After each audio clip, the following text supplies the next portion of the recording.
So we met some of the guys from the Seal Rescue Centre at Duncannon Beach during the Kite Fest and heard that they were located in Courtown. They've only got one centre in Ireland. So we thought, hey, we're heading north, let's go check them out. And they've invited to show us around their facilities today. And it's just behind me. And if you're looking for it in Courtown, it's located right behind the leisure centre swimming pool.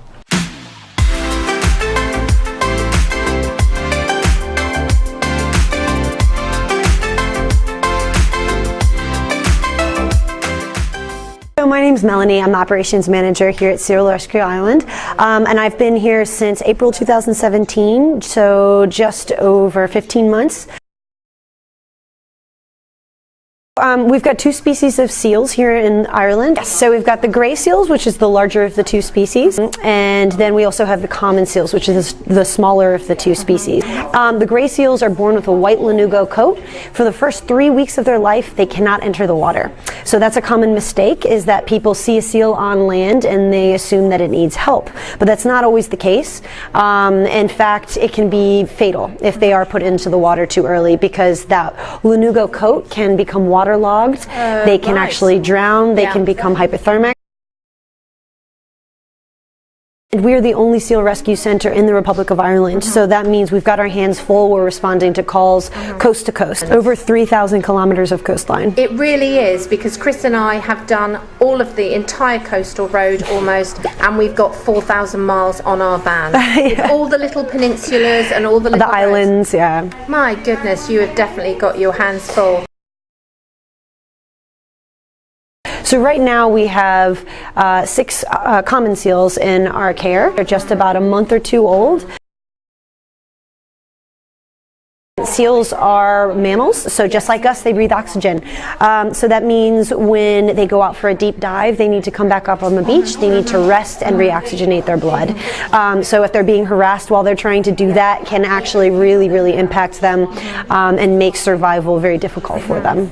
So seal pups are resting on the beach, and the mothers, especially gray seals, they'll go for extended periods of time. They'll go out to hunt and they'll leave their pup alone on the beach. It doesn't mean it's abandoned.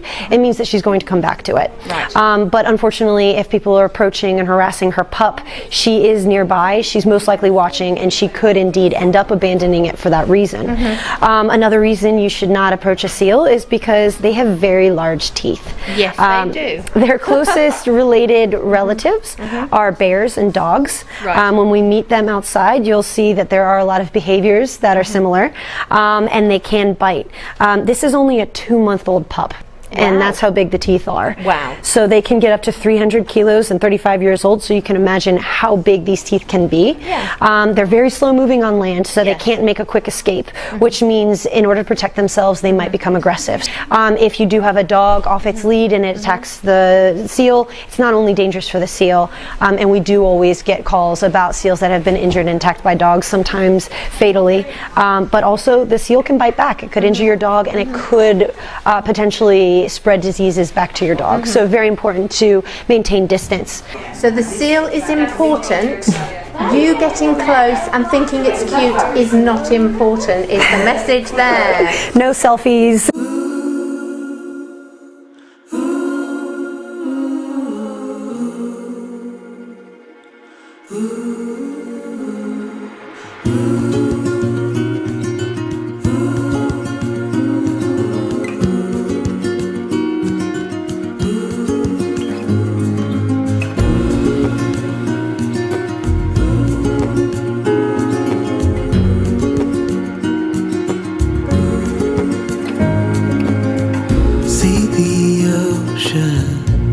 How it sways in the sun, keeping our stories in its motion, lies the truth about us.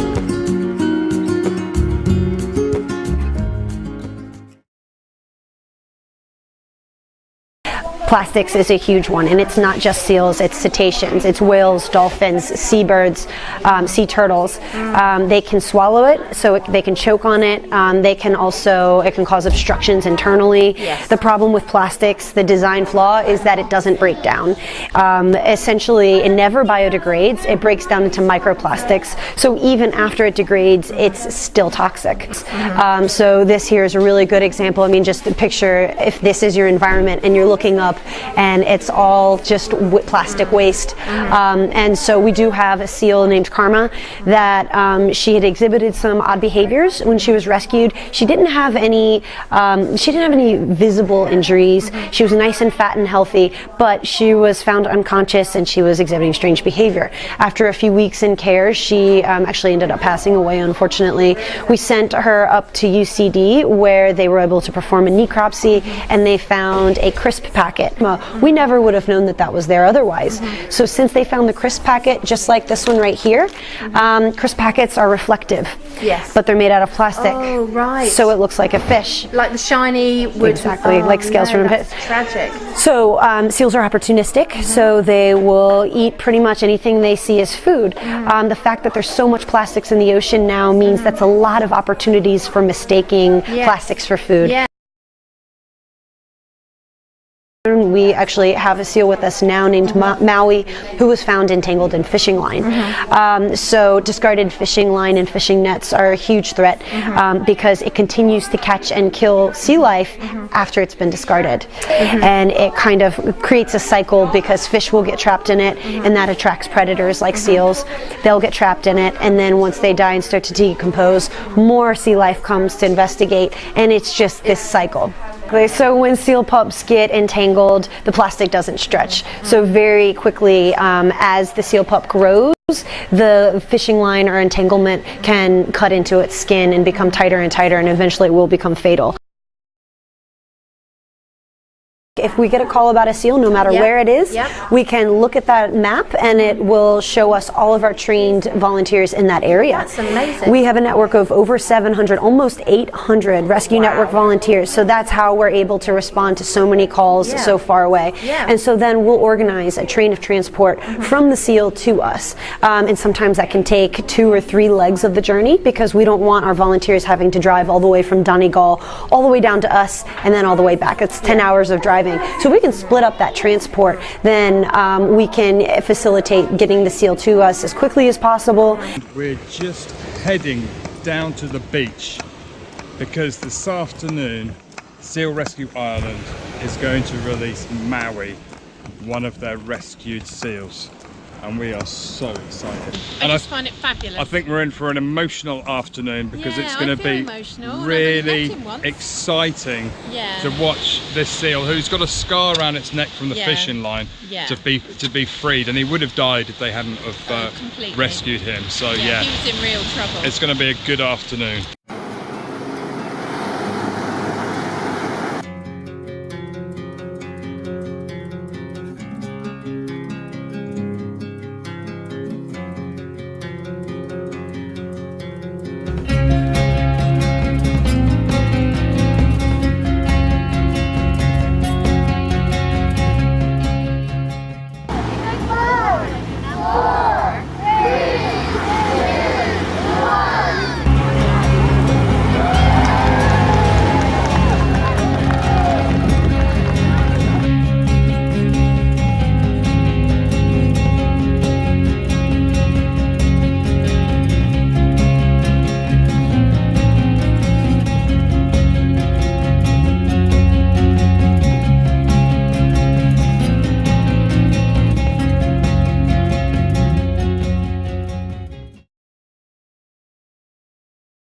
But sometimes when their immune system is down, they'll need to come in, we'll need to address that, give it medication, antibiotics, antiparasitics, and then once that's addressed, then they can start concentrating on putting on weight and getting strong and healthy enough for release. So we do have a vet that comes in, and we have to administer medications, which can be very expensive, but it's all worthwhile because it will get the animals healthy in most cases, and then they can be released. So that's a little bit about illnesses. What sort of injuries? Why would they come in with injuries? So a lot of times when the pups are very young and they're inexperienced or they don't know how to swim yet, if there's something like a severe storm surge, that will come up on the rookery, it can wash out the seals, it can separate them from their mothers, they can get bashed into rocks and trees.